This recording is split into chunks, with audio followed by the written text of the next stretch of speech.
Tentara mengamuk setelah tanah milik orang tuanya dikuasai dan dipasang spanduk oleh ormas hingga terjadi pertengkaran hebat. Saksikan videonya. Ini bukan cerita pahlawan, ini kenyataan. Di sudut kota Jakarta Timur, tepatnya di Kramat Jati, berdiri sebidang tanah tepat di sebelah rumah warga. Tanah itu adalah warisan turun-temurun, milik Pak Juhri, seorang pensiunan guru yang kini menjalani masa tua bersama istrinya.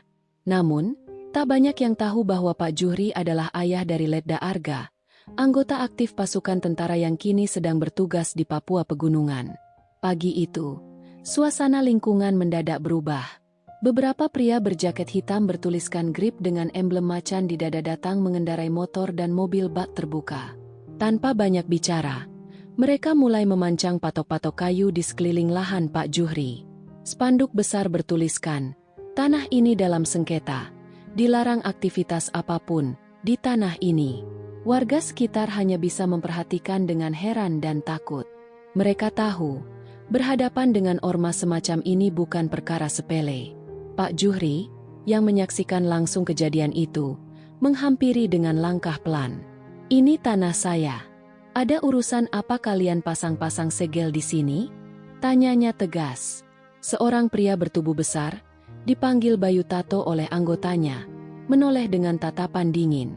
"Bapak boleh ngomong nanti di kantor kelurahan. Kami cuma jalankan tugas dari atasan. Tanah ini sudah dibeli investor. Ada suratnya." Pak Juhri menggeleng pelan. "Ini tanah warisan. Sertifikatnya masih atas nama saya. Itu bisa dicek nanti, Pak. Tapi mulai hari ini, jangan masuk ke sini lagi. Kalau nekat, kami anggap melawan." Pak Juhri pulang dengan dada sesak. Ia membuka kembali lemari dokumen, mengeluarkan sertifikat tanah asli. Tak ada yang salah. Tapi ia sadar, di Jakarta, kebenaran hukum kadang bisa dikalahkan oleh kekuatan di lapangan. Malam harinya, ia menghubungi anaknya, Letda Arga, lewat video call. Wajah Arga yang tadinya lelah, berubah tegang saat mendengar kabar itu. Ia terdiam, matanya menajam. "Pak, jangan khawatir. Aku akan urus ini. Tapi jangan bergerak sendiri. Hati-hati," ucapnya. Telepon ditutup. Di kejauhan, Arga berdiri di depan tenda militernya, menatap langit yang gelap. Ia tahu, ini bukan sekadar soal tanah, ini soal harga diri dan kehormatan keluarga. Ia bertekad, siapapun yang bermain kotor atas nama hukum akan segera berhadapan dengannya. 3 hari berlalu sejak penyegelan itu. Spanduk GRIP masih berdiri. Tak ada satupun warga yang berani mendekat. Tanah kosong di samping rumah warga itu kini jadi titik ketegangan. Letda Arga, yang telah mendapat izin cuti darurat, mendarat di Jakarta. Ia langsung menuju rumah orang tuanya. Pelukannya hangat, tapi tatapannya dingin. Ia melihat spanduk itu, matanya menyala. Meski seorang militer, Letda Arga bukan tipe yang asal main pukul. Ia mulai menyelidiki. Dengan bantuan teman-temannya di intelijen, ia menemukan fakta mengejutkan. GRIP memang legal, tapi ada faksi liar yang memakai nama mereka untuk kepentingan pribadi. Dalangnya adalah Gilbran Sembada, mantan caleg gagal yang kini dikenal sebagai penguasa lapangan di beberapa proyek tanah. Grupnya kerap menyegel lahan warga lalu menjualnya ke investor bodong, atau memeras dengan dalih mediasi. Arga menyamar, menyusup ke sebuah warung kopi yang sering jadi tempat kumpul mereka. Di sana ia mendengar percakapan yang membuka segalanya. Tanah itu enak, strategis. Tinggal tekan aja itu orang tua. Kalau masih bandel, hajar pakai surat mediasi. Belakangnya kita beresin. Keesokan harinya, Letda Arga datang ke kantor kelurahan. Ia tidak membawa senjata, tidak membawa pasukan. Hanya membawa rekaman suara dan dokumen dari BPN yang menegaskan kepemilikan sah atas tanah itu. Namun, kepala kelurahan hanya mengangkat bahu. "Saya nggak bisa buat apa-apa, Pak. Kalau Bapak mau, laporkan ke wali kota." Tapi GRIP itu, mereka punya backing. Arga menatap tajam. "Kalau hukum di sini nggak bisa jalan, saya akan buat ini jadi masalah nasional." Pagi berikutnya, situasi memanas. Grip merasa diganggu dan menantang terbuka. Kalau anak tentara itu berani, kita tunggu di tanah itu, kata Bayu Tato dengan lantang. Tantangan itu pun sampai ke Ledda Arga, dan ia yang sedang berada di rumah orang tuanya mendengarnya hanya tersenyum. Ia tahu, konfrontasi tak terelakkan. Langit pagi itu mendung kelabu, seolah memberi isyarat akan ada badai. Di tanah yang disengketakan, warga berkumpul, mengintip dari balik pagar di kejauhan.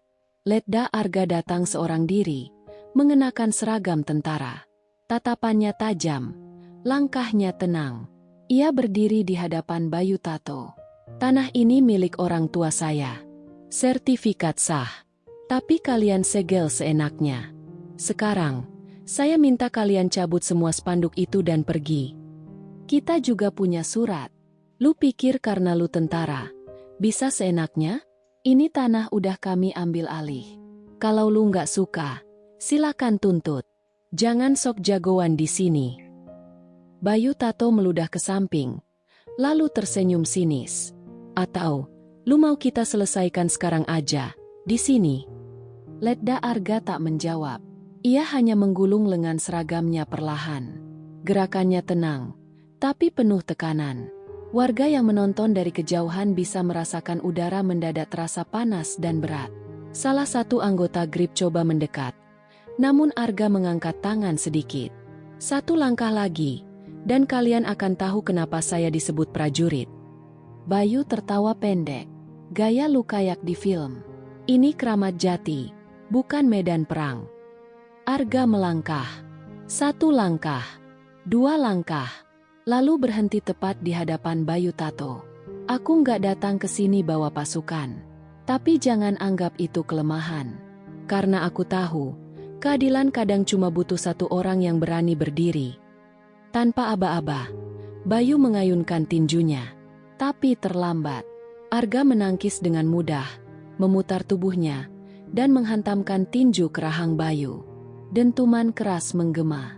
Beberapa warga berseru pelan, tercekat. Bayu terhuyung. Darah mengalir dari sudut bibirnya. Saat mencoba bangkit, satu pukulan telak ke dadanya membuat tubuhnya roboh ke tanah. Anggota Grip lain mulai maju, namun suara sirene memecah ketegangan. Beberapa mobil patroli milik Denpom dan 2 unit dari Intel Kodam Jaya berhenti di pinggir lahan. Dari dalam mobil, turun beberapa personel militer dan petugas berpakaian sipil. Salah satu perwira menghampiri Ledda Arga dan memberi hormat. Ledda Arga, kami tangkap sinyal gangguan dari koordinat Anda. Tim sudah siaga penuh. Arga menunjuk ke arah spanduk yang tertancap. Ormas ilegal menyegel tanah orang tua saya. Saya punya bukti lengkap. Dan salah satu dari mereka sudah menyerang saya sebagai aparat aktif. Seorang tentara mencabut spanduk Grip dan menurunkannya dengan hati-hati. Beberapa anggota ormas yang mencoba kabur langsung diamankan. Satu orang yang berusaha lari sambil mengacungkan benda tumpul terkena peluru karet di kakinya, lalu tumbang dan merintih. Sementara itu, Bayu Tato yang masih tergeletak di tanah hanya bisa mengumpat pelan, menahan sakit dan malu. Warga yang sedari tadi menonton dari balik pagar mulai bersorak tertahan, antara lega dan kagum. Pak Juhri, dengan mata berkaca-kaca, berdiri menatap anaknya dengan campuran bangga dan haru. Pagi itu, di sebidang tanah sederhana wilayah Jakarta Timur, Kramat Jati, kehormatan tidak hanya dipertahankan, tapi diperjuangkan. Ledda Arga tak hanya pulang sebagai anak yang membela orang tuanya. Ia pulang sebagai simbol bahwa kebenaran masih punya tempat untuk menang, bahkan ketika berhadapan dengan kekuasaan yang semu. Beberapa hari setelah insiden tentara dengan ormas Grip dari lahan milik Pak Juhri, rekaman perkelahian antara Ledda Arga dan Bayu Tato tersebar luas di media sosial. Video yang diam-diam direkam warga itu langsung viral. Judul-judul sensasional mendominasi laman berita. Tentara versus ormas. Siapa penguasa sebenarnya di tanah Ibu Pertiwi? Aksi heroik anggota TNI bela tanah warisan orang tuanya. Grip dan sengketa tanah. Saatnya ormas preman dibubarkan. Dari warung kopi di Kramat Jati, hingga grup WhatsApp warga di berbagai daerah, masyarakat mulai bersuara dan turun ke jalan. Tidak hanya warga Jakarta Timur, tapi juga dari Bandung, Surabaya, Makassar, hingga pelosok desa di Sumatera. Kami sudah terlalu lama takut sama ormas berbaju loreng. Mereka datang seenaknya, minta setoran, ngaku bela negara. Kata seorang pemuda dari Cianjur, kalau tentara saja bisa dihina ormas GRIP, bagaimana nasib kami rakyat biasa? Kata seorang guru honorer dari Tasikmalaya.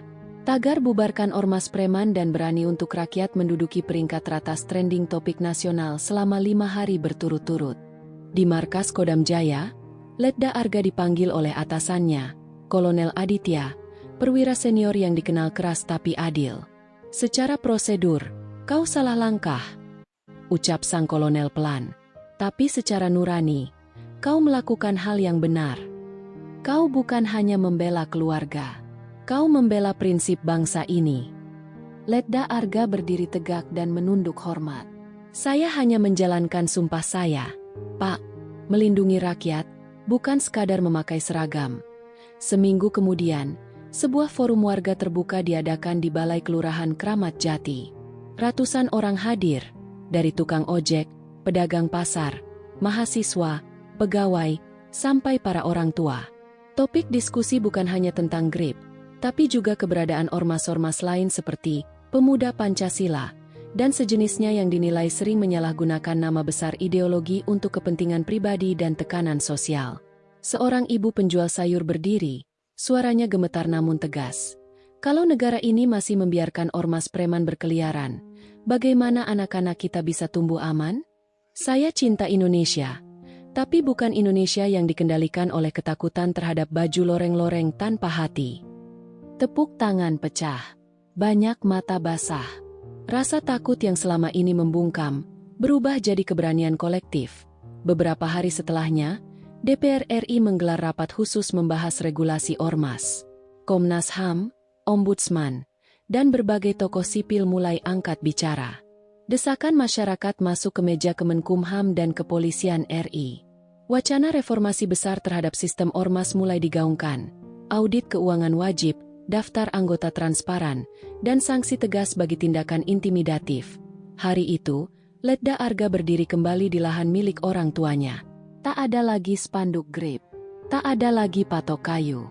Angin pagi menyapu pelan, membawa aroma tanah yang kembali tenang. Di sampingnya, Pak Juhri berdiri dengan tatapan damai. Mereka akhirnya dengar, "Pak," ucap Arga. Kadang, satu suara yang jujur bisa mengguncang dinding kebohongan yang paling tebal. Jawab Pak Juhri, tersenyum.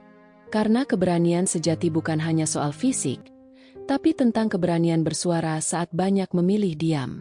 Negara ini tidak dibangun oleh kekuatan otot, tapi oleh semangat keadilan dan gotong royong.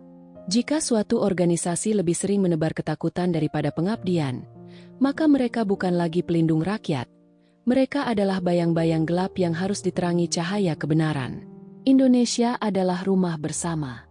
Dan rumah ini hanya bisa kokoh jika dijaga, bukan dikuasai.